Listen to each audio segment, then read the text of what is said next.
Good morning, playmaker. How are you a few days after the season ended? Well, I'm still hurting. You know what I mean? I feel like I still haven't been able to enjoy the rest of football just yet. I hopefully this thing will turn. But you know what, man? It was right there. That's what makes it so hard. I almost rather you just blew us out and put us out of our misery. Now you got to go through the whole offseason and say, man, if that would have just seen T.Y. or just one play here, one play there could have made a huge difference. You could have still been in part of the Final Four. Man, it's just, it's been hard. So what we have learned, we've learned many things from you, but one of the things is maybe you have a little insight when you know something's up. Maybe if a receiver's leaving town. Maybe if there's going to be a draft pick made. Jerry, he canceled on us yesterday. Steven was not on Monday. Do you think anything major could be up? Oh boy, you saying major in what way? As far as somebody coming or somebody getting let go here? Which way you're talking? Because both ways, I'm expecting us to experience in this offseason. You're expecting something major coming and going? Well, yeah. Well, there's no doubt we needed something else in that game. We needed something else offensively. We needed one more pop, to help us some kind of way. Somebody making some more plays. It seemed like every play there were plays there for us to make in that game against San Francisco that it just didn't happen. Look at me. Trayvon Diggs, the ball hits him in the hands. It was a ricochet ball, a tip ball. It was hard to catch, but you missed those plays. There were so many plays we left on the field that it makes you leave kind of angry, saying, man, we'd have just made those plays. Because this was the perfect machine right here. San Fran was a perfect machine. If you would have beaten San Fran, man, it could have been, oh, my God, it could have been incredible. Should the Cowboys explore an upgrade or change at quarterback? We say that as if it's like going to the store and putting down some money and paying for candy. Right. It doesn't work that way. Yeah. You don't put Dak out of it. You don't get rid of Dak talking about let's just go and look for another. There have been teams out there looking for quarterbacks for 25 years, 30 years.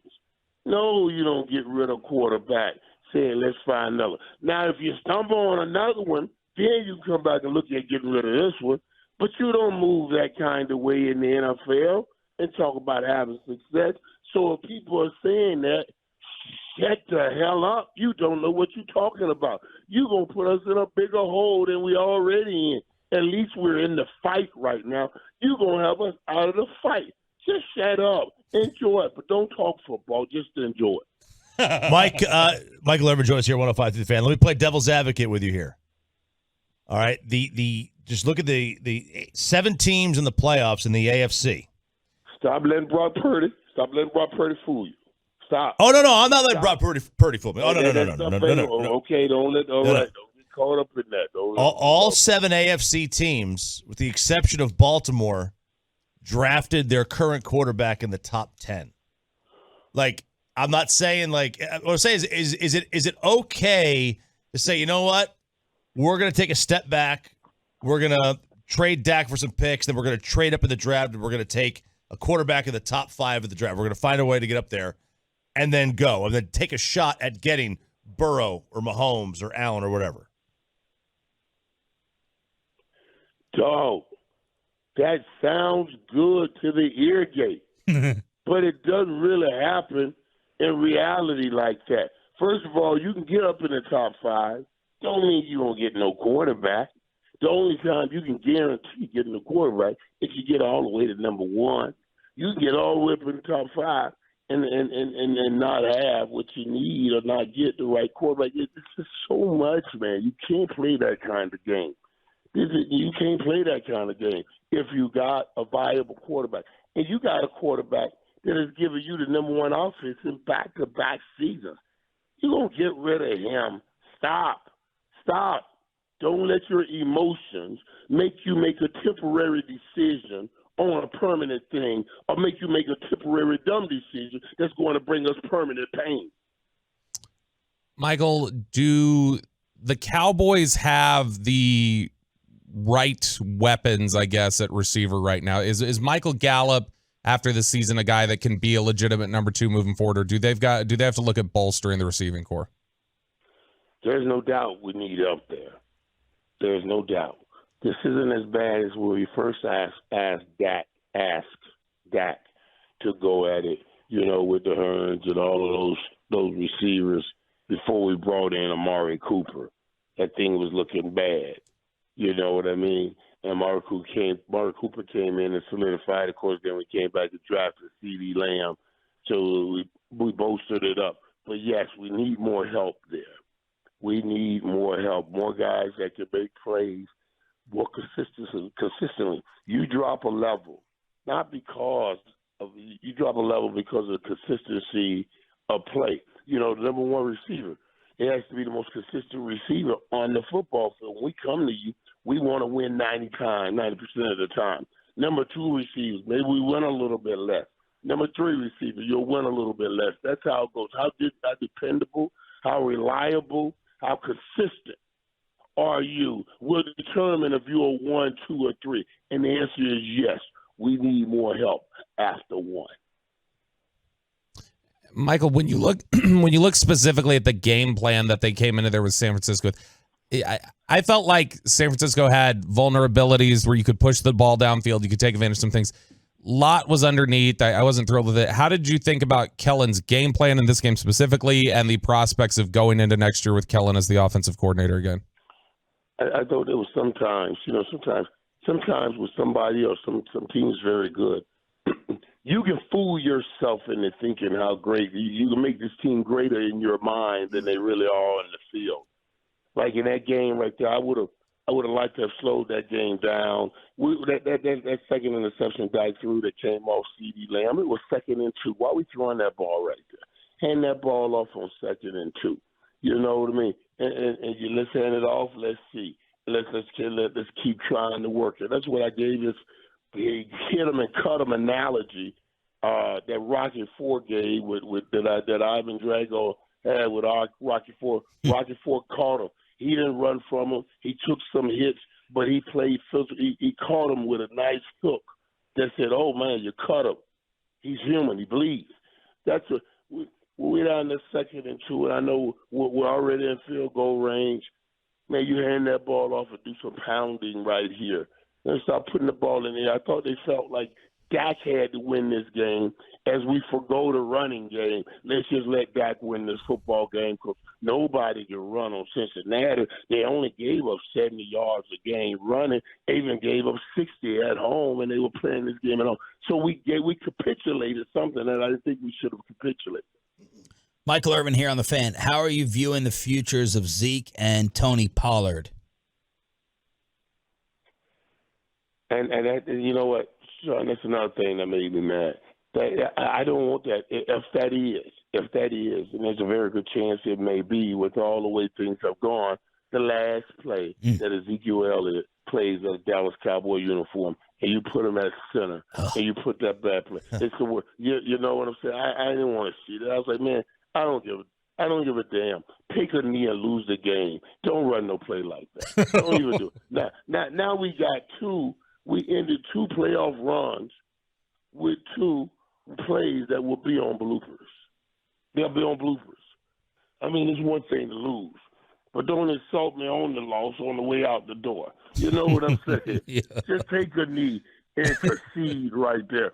Then to come up with some play where you put guards and tackles out wide, like you're going to catch the ball and they're going to be able to run downfield, set up. I don't even know what that was. It was embarrassing to watch. I mean, we asked for unique. We asked for unique, and we got it. Yeah, unique is stupid as another, ignorant as another, and that was all of the latter.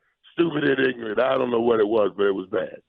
Michael, power rank the Final Four. I think I remember you months ago loving Cincinnati, and now people are looking at them as the favorites in this game because of the Mahomes injury. So Who's your Super Bowl favorite, and how are you just looking at the Final Four with the title games this weekend?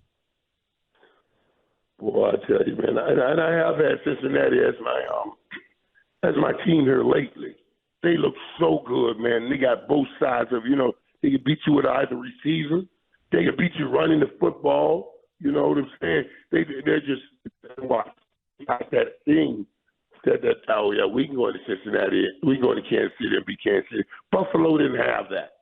Buffalo wasn't sure. Cincinnati is sure. Joe Cool say our window is open as long as I'm playing quarterback. That's what I want to hear. Yeah. The window is open as long as he's playing quarterback. That's serious stuff right there. So yeah, I got Cincinnati on one side, and we just got to be real now. Philly looked so good the other day. Philly looked so good. San Fran looked beatable, while Philly looked unbeatable. So I'm gonna look at Cincy and Philly right now. Who wins more Super Bowls, Burrow or Mahomes? Ooh, that's a good one. Thank you. That's a good one because you got to say Mahomes been in 5 straight AFC Championship games. First of all, is that not incredible? He go 5 straight. Him and Andy Reid. Andy Reid went to 4 straight with Donovan McNabb. We do a lot of loving on Bill Belichick. We don't give Andy Reid enough loving and the credit that he deserves for what he's done. You know what I mean? He went and proved on Donovan McNabb with Patrick Mahomes and got to 5 straight. So, excuse me. So I don't know, man. You got something like that. But I tell you what, Burrow is coming up, and he's coming up fast, and he's coming up with that right attitude, like, hey, we ain't scared of nobody. All right, your final question comes from Kwame Brown, who said, here's the scenarios, according to Kwame. You got $60 million, and you're a bust. You're labeled a bust, and you don't get harassed in public. You can go wherever you want. Or you can be Michael Irvin, all the stuff that comes with it, and you got to cover up and wear the hoodie and shades in the airport, and you probably can't go to the grocery store or the movies. Which one are you taking? 60 million, you're labeled a bust. You can go out wherever you want in the world. You can live your life. Or you got to be Michael Irvin, Michael Jordan, LeBron James. You're the greatest, but you go out and you're bombarded. You're bombarded. So there's not even a question. I know you're going to pick your life. I know you're picking your life. That's not even a question. Right. That's not even a question, man. I don't. Listen, man. I need purpose. I need purpose. I need to know that I matter in some way. If I can win, that's the number one thing for me. Winning. Winning will bring money. Money don't always bring winning, but winning will bring money.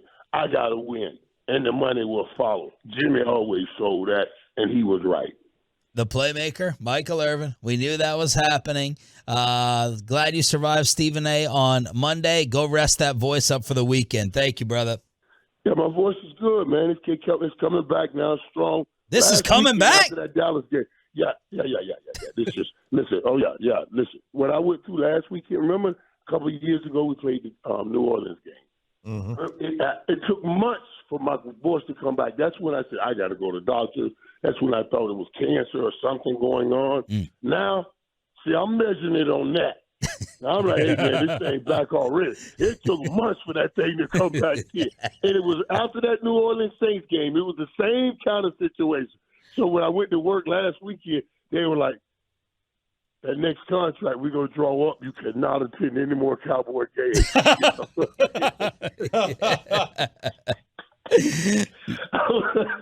said, y'all can't do that. It was like, every time you go to them games, buddy, we get hurt for a few weeks around here in football.